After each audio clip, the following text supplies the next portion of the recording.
रतन टाटा के जीवन संघर्ष की कहानी। रतन टाटा को आज कौन नहीं जानता। आज का हर कोई युवा उन्हें प्रेरणा स्रोत के रूप में देखता है कि कैसे उन्होंने नए स्टार्टअप से कई लोगों की जिंदगी बदल दी और लोगों को रोजगार देकर उन्हें आत्मनिर्भर बनाया। रतन टाटा भारत के महान उद्योगपति, टाटा ग्रुप के पूर्व चेयरमैन और एक दरियादिल इंसान हैं। रतन टाटा को 1991 में टाटा ग्रुप का चेयरमैन बनाया गया था और 21 साल इस पद पर काम करने के बाद वो इस पद से रिटायर हो गए। लेकिन Ratan Tata Tata group charitable trust के चेयरमैन पद पर बरकरार हैं। रतन टाटा की कहानी के जरिए आज हम आपको उनके शुरुआती जीवन और उनकी सफलताओं के बारे में जानकारी देंगे। रतन टाटा का जीवन परिचय। नाम रतन टाटा, जन्म 28 दिसंबर 1937, सूरत, गुजरात।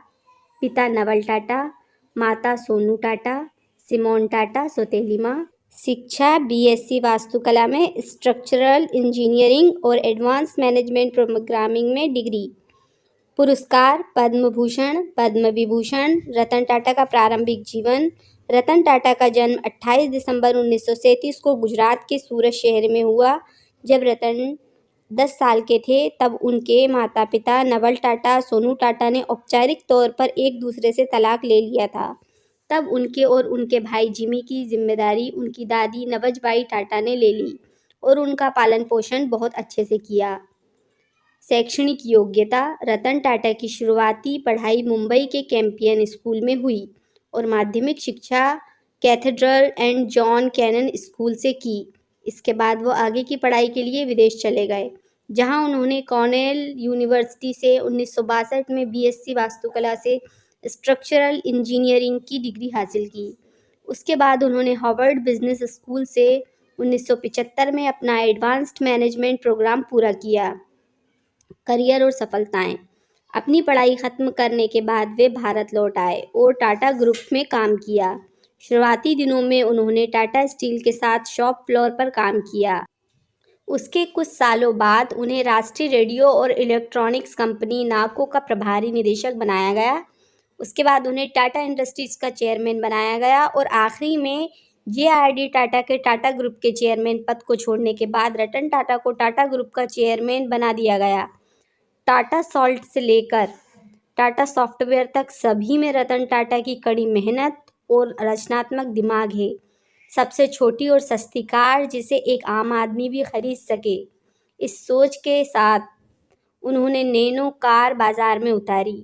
हालांकि नैनो कार उनकी सोच के मुताबिक काम नहीं कर पाई और कुछ सालों बाद इसके प्रोडक्शन को बंद कर दिया गया। क्या एक पत्रिका के अनुसार रतन टाटा अपनी पूंजी का 66% दान कर देते हैं। कोविड-19 जैसी महामारी ने जब देश को चारों ओर से घेर लिया था, ऐसे वित्तीय संकट में टाटा एंड ग्रुप ने अपनी पूंजी में से 1500 करोड़ का फंड दिया। हालांकि आज रतन टाटा टाटा ग्रुप के चेयरमैन पद से रिटायर हो चुके हैं, लेकिन वो आज भी कामकाज में लगे हुए हैं और नए नए आइडियाज़, इनोवेटिव आइडियाज़ के साथ कुछ ना कुछ क्रिएटिव सोचते हैं, जिससे कि नई युवा पीढ़ी को रोज़गार मिल सके। ऐसे महान व्यक्तित्व के बारे में जितना कहा जाए उतना कम है। हमें उनसे सीख लेनी चाहिए कि सफलता की सिर्फ एक ही कुंजी है, मेहनत। प्रेरणादायक सीख जो हमें रतन टाटा जी से मिलती है। रतन टाटा एक ऐसे शख्स हैं जो अपनी कमाई का ज़्यादातर हिस्सा दान में दे देते हैं और वो युवाओं को अक्सर कुछ नया करने को और सीखने की सलाह देते हैं। आजकल ऐसे लोग बहुत कम ही होते हैं जो अपनी कमाई हुई चीज़ों को दान में देना चाहते हैं। रतन टाटा हम सभी के लिए एक प्रेरणा के स्रोत हैं। इसलिए हैं क्योंकि वो हमेशा सबसे पहले अपने काम को इम्पोर्टेंस देते हैं। वो कहते हैं अगर आपको लाइफ में कुछ होना है, सफल होना है, तो सबसे पहले अपने काम में फोकस करिए, ना कि उन चीज़ों में जो आपको अपने एम से दूर कर देती है। साथ ही रतन टाटा दूसरों को बहुत ही सम्मान देते हैं। वो अपने कर्मचारियों, चाहे वो बड़ा हो या छोटा, सबसे प्यार से मिलते हैं और बातें करते हैं। रतन टाटा का ये भी कहना है कि अगर आपको सफल होना है तो हमेशा साथ मिलकर काम करिए। भले ही किसी काम की शुरुआत आप अकेले ही क्यों ना करें, लेकिन अगर आपको उस काम में आगे भी सफलतापूर्वक बढ़ना है तो उस लोगों के साथ जुड़े रहें और उनके साथ मिलकर काम को आगे बढ़ाएं। दोस्तों, आपको रतन टाटा जी की सफलता की कहानी कैसी लगी, हमें ज़रूर बताएं। ऐसे ही संघर्ष से लेकर सफलता तक की कहानियों से प्रेरणा लेने और जीवन में सफलता पाने के लिए हमसे जुड़े रहें। आशा करती हूँ इस कहानी से आपको कुछ नया सीखने को मिला होगा। आगे भी इस तरह की कहानी सुनना चाहते हैं तो प्लीज़ हमारे चैनल को लाइक, शेयर और सब्सक्राइब ज़रूर करें। आपका कीमती समय देने के लिए और हमारी वीडियो देखने के लिए आपका बहुत बहुत शुक्रिया। Thanks for watching.